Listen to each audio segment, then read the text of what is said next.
So that is our temporary solution because our air conditioning unit went out. So we got this going on here. If we put it on here, it usually flashes. It's not flashing for me right now, but it still is not kicking on. And if you put it on emergency, or I guess that's auxiliary, EMER probably stands for emergency, that wasn't working either. If you put the fan on auto, that works. So the first thing I looked up and checked out was that make sure that your floor registers, your return air ducts are clean. So we got a fresh filter in there. So that's not the issue, but it's not kicking on. So we're gonna go around and check this out right now. So outside here, the fan is not kicking on. This is the exterior cooling unit. I'm not an AC guy, so I can't tell you the names and stuff. So I looked inside here. I don't know if I can get this to focus, but yeah, you can see there's stuff down there. It looks like all the wiring is good. Nothing's chewed through any wiring. There's no broken connections or seams. Nothing looks like it burnt out, like fried out or anything like that. So this is a kill switch, I do believe, for this out here. And I pull that out. There's no burnt edging on that. There's a little bit of discoloration there on that, but it looked like it was actually kind of some sort of grease or something. Maybe someone had greased it at one point. And I think if I put this in upside down, then it doesn't connect, but it's in upside up. So as you can see the slots there. If you put this in upside down, it'll go into a dead slot. But it was in upside up, so that means it's all connected upright. That no one came over here and switched it on me to mess with us or anything like that. I know that. So let's take it to the next stage. I'm going to go underneath the house, so I got to grab some tools. Let's take a look at that. So this is a heat pump system. So I don't know exactly what I need, but I do know I'm going to need to take the panel off the unit down there. So I'm going to bring my drill. I'm going to bring some bits. I'll show you them under the house. I'm going to bring a tester in case there's any fuses down there I need to test, because I've done stuff like this before, and there's usually some sort of kill fuses or something, so I'll test continuity on them. Headlamp and a bigger lamp here, so you can see that is pretty intense. Even emergency mode here, so if you got this in your car, it works out really good. But yeah, so we're going to go underneath the house and check this all out. So this is the area, and obviously this is, once again, this is a heat pump system, so this is where the cold air is coming into the system. You got it coming down here from two different spots, and it drops in here, and then it goes through. There's a slanted air conditioning coil, I guess you'd call it, or a radiator, and it pushes the air through that, and then the air comes out over here. So inside this section, you're going to have a fan and all that. So I already knew all this before. I did take a look at this already, but I just wanted to do this video to show you guys. And so let's open her up and see what we got here. All right, I'll do the best I can to not block the video. But what we're going to do is we're going to take one of these here that'll fit onto these nut heads here. So I think it's the one I use the most. And there it is. Right there it is. That guy right there. I got this kit, I think at Home Depot 20-something years ago, and it's got all this stuff in it, and it's just been a lifesaver. You can get a whole kit like that for maybe 20 bucks nowadays. Got my drill. I'm just going to drop that into the magnetic receiver right there. Put it on reverse, and I'm going to just pop these babies off. Actually, I'll do this one, and I'll do this one. Drop these screws down here where I won't lose them. Now that only leaves one screw because one was missing. And it's going to hold itself on because it's designed halfway decently, where this side, you can see there's a flap here that slides in there like that, and then it can grab on and hold itself in place. So we're going to get rid of this real quick and take a look. So once again, let me make sure I got a good video here. Yeah. So we've got the blower. That's the motor right there. If Truly was home, I'd have her flip the switch to continuous fan upstairs, and you'd see that this turns on just fine. So I've checked all this out, and there's no burnt wiring here. There's a dead end that's already there. No burnt wiring in here. It's just old. It's been here for a long time. Can't see anything wrong as far as I'm concerned. I'm going to go ahead and shift this camera so you can see inside here. All right, so what we got inside here is the main wires coming in. That's your 240 right there. Also, I noticed where the wires are coming in from out of the house, they come in and they go up to this box, and there's another one of those switches right there. So I'm going to go ahead and pop that out, and you can see it's in the lower position. This is set up the same way, that it's got the units on the bottom and a slot on the top. So if you flip it upside down, I don't know, it's hard to see because I don't got the light right, but that's the way it was. So I figured that's right. I'm gonna put that back in place, and we'll just, that was left open. So, and then the wire goes down, up and over and into the unit down here. So it goes around there, comes across the top here, comes down and goes into the unit there. Splits off and works its way through the system. You got some sort of capacitor back here on one of the wires, or a resistor, or something else. I don't know. We got a little tiny motherboard right there. I checked the plugs on all this. Nothing seems to be burnt out or anything.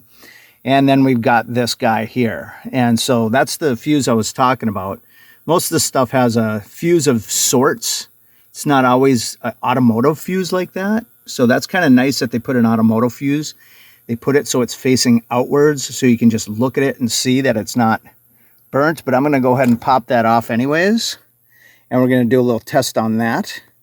Let me just put this down for a second. All right, so I got the multimeter set up here, and I've got the fuse laying out. And what you do is you move the multimeter into the ohm position, or the continuity check. And as you can see, it's going up right now. When I touch these two together, see, it's down. And if I touch them together right here, if I can, there you go, the meter goes up. That means that we have continuity. So what I'm going to do now is I'm going to check the across these 2 points. Let's see if I can do that with one hand. No way. All right, so I managed to get this in one hand here. As you can see, this isn't up. So when I touch this across the actual fuse, you can see the needle goes up. That means the fuse is good. There's a connection that connects this one to the red one to the black one through the fuse right there. And they actually have this so you can see if it's broken. But sometimes with these, they'll look like they're still in good shape, but the filament has actually got a tiny little break in there somewhere, and it's no good. So it's always good to check it by hand. So I'm going to go ahead and put this back in place right now, very carefully. You see a tiny little spark because I left the unit on up there, but I knew it wasn't working anyways. So I guess the next thing to do is I got to call a professional, because it's beyond my capability at this point. I'm not an AC tech, and I'm actually not a very good electronics technology guy either. I know my basics, but I never followed through with that when I was younger. So let's continue this video with a AC guy. So we got the cover off now, and he's doing a jumper on this. And what was the first one you jumpered? What were you trying there? That was just a common wire, but we're coming to the red to give it the 24 volts to your yellow, and Gotcha. that bypasses the thermostat. So it's bypassing the thermostat, and it came on. Let me go show him out the window real quick. Now you can see it going right now. So he jumpered the second one, which was to the yellow. I'm not sure what that's for. That might be a positive lead to the actual fan, but I'm not sure if that solves the problem. Let's go find out. So with the thermostat here, we had taken the batteries out and replaced them, so we knew it wasn't these batteries. And then you could take the thermostat off. I'll let you do it, because like I said, I don't want to break anything. I guess you just pop it off like that, and there's a pin receivers underneath these screw heads where the wires come in. And if you look at the back of the actual thermostat, you can see the pins right there. Those are all the pins. Kind of hard to see because they're meshing in with the, there they are, that's a better angle. So you can see the pins sticking out. And then on the back of this would go right on into those holes right there. So that's how that works. So we came over here and we killed the, I got the air conditioner marked and the furnace marked, and they want to kill both of them to do a replacement. That's the AC, we've turned that off. And we've turned the furnace off for safety. So one more look at the back of this shows that there is no fuse or anything on this thing, and they're thinking that the thermostat just might have gone bad. There might be something, component in this that went bad, like a capacitor or resistor or something. So we're going to try putting a whole new unit on here. It's a much more modern unit. Doesn't really have a lot of controls on it. So we got a Honeywell T60 Pro thermostat. So we'll check this out, and if this solves the problem, then we know that it was a bad thermostat. So as you can see, he just pulled all the wires out of the terminal slots here, and then he'll match them up on the new plate when he puts that on. I don't really watch TV. All right, so he screwed the new plate on, and now he's just feeding the wires through the connector plate, where he'll feed all the different colored wires that operate different things, like the on-off switch for the fan, the on-off switch for the blower inside the furnace, the on-off switch for the heating element, cooling element, and all that stuff. That's what those wires are for. And he'll get that thing mounted up there, and then we'll get it all connected. So we put the batteries in this bad boy, and now he's kind of programming up the date, the time. Like normal, we'll read the instructions. Like most guys don't read the instructions, but for something like this, you got no choice. All right, so they got all the wires hooked up, and looks like, are those color coded? Nope. C, black is going to C, green's going to G. That's your ground, right? Yellow is marked.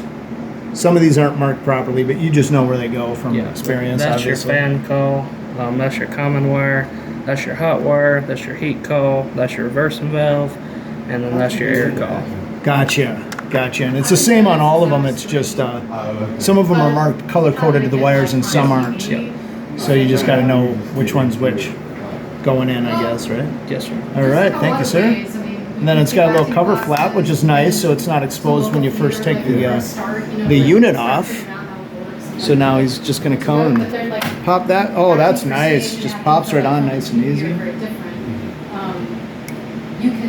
One good thing, I actually, goes super low. For fun, took an acting class up in Greenville. It was like free this last summer. Now, well, is that flashing? Is that the same thing? That's a 5-minute delay. That's a 5-minute delay. That'll happen every time? Yep. No, it's only if you cut it on heat or cool. If you change the setting, that will. If you change the temperature, it won't. Okay, so once you're on cool and you're running normally, so you would lower the temperature to have it kick on. It'll kick on pretty much immediately once it grabs it's already and set clicks. and cool. Gotcha. All right, cool. Let's wait and see what happens. So we're under here now. Thing's still not working. We're gonna check that fuse out. Looks like that's still good, huh? Yeah. And check some of these wires. We're gonna do some testing with the multimeter to see if we got power down here, the proper power. So my light died on me while we were upstairs messing around with stuff. Dead as a doornail. But we went through all this different stuff. We put the jumpers on down here, and it just turned out that, as you can hear, it's going. It's actually running now. Everything's good again. And we're not getting cold air because I got this wide open down here. But the reason we couldn't get it going is we had a bad thermostat. That new thermostat we put on was actually bad. Luckily they had another one in the truck. They went out there, picked that up, put that on, everything works fine. So as luck would have it, we just had a bad thermostat. So okay, I'm starting to put it back together now. And this thing is getting sucked in. It's supposed to be glued to the back of the cover there, but it's getting sucked in and it's not glued to the back anymore because the air's running.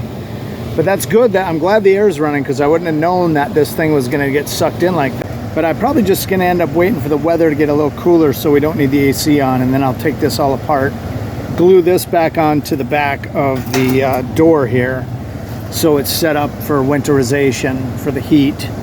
And what I've done now is I've just folded this up so it's not below the metal there, so it's being sucked on, being held by the top of it's not covering the hole at all, so it's not going to retard the airflow at all. So that's the way I'm going to leave it for now. I'm going to button this thing up.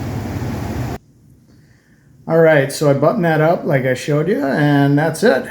We got the new thermostat going right now, and it's blowing some cold air now that I got that door shut on that thing. So guys, thanks for watching our video. Hopefully this helps somebody out. If not, Sorry couldn't help you with what your problem might happen to be. Just keep troubleshooting, and check our channel for other videos. Please hit that like and subscribe. We'll see you on the next one.